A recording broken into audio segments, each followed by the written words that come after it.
किसी गांव में एक साधु रहा करता था। वह जब भी नाचता था तभी बारिश होती थी।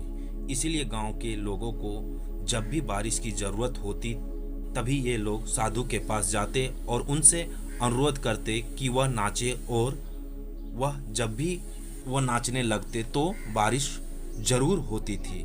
कुछ दिन बाद 4 लड़के शहर से गांव घूमने आए। जब उन्हें ये बात पता चला कि किसी साधु के नाचने से बारिश होती है तो उन्हें यकीन नहीं हुआ। शहर पढ़ाई लिखाई के घमंड में उन्होंने गांव वालों को चुनौती दे दी कि अगर हम भी नाचेंगे तो बारिश होगी, और अगर हमारे नाचने से बारिश नहीं हुई तो साधु को नाचने से बारिश नहीं होगी।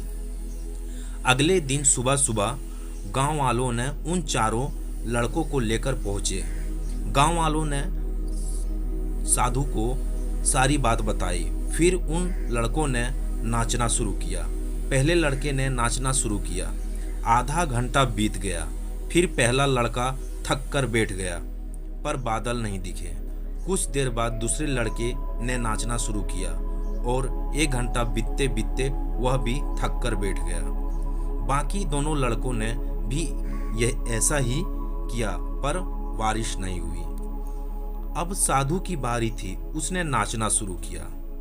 1 घंटा बीत गया, पर बारिश नहीं हुई। साधु फिर भी नहीं रुका। वह नाचता ही रहा। नाचते नाचते 2 घंटे बीत गया, पर बारिश नहीं हुई। 4 घंटे बीत गए, पर बारिश नहीं हुई। लेकिन साधु तो रुकने का नाम ही नहीं ले रहा था। धीरे धीरे शाम ढलने लगी।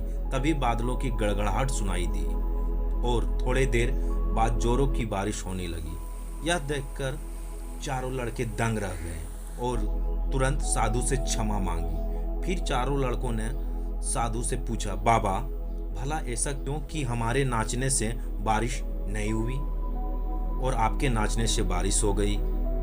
साधु ने उत्तर दिया, जब मैं नाचता हूँ तो 2 बातों का ध्यान रखता हूँ। पहली बात तो मैं यह सोचता हूँ कि अगर मैं नाचूंगा तो बारिश तो होना ही पड़ेगा, और दूसरी यह है कि मैं तब तक नाचूंगा जब तक बारिश ना हो जाए।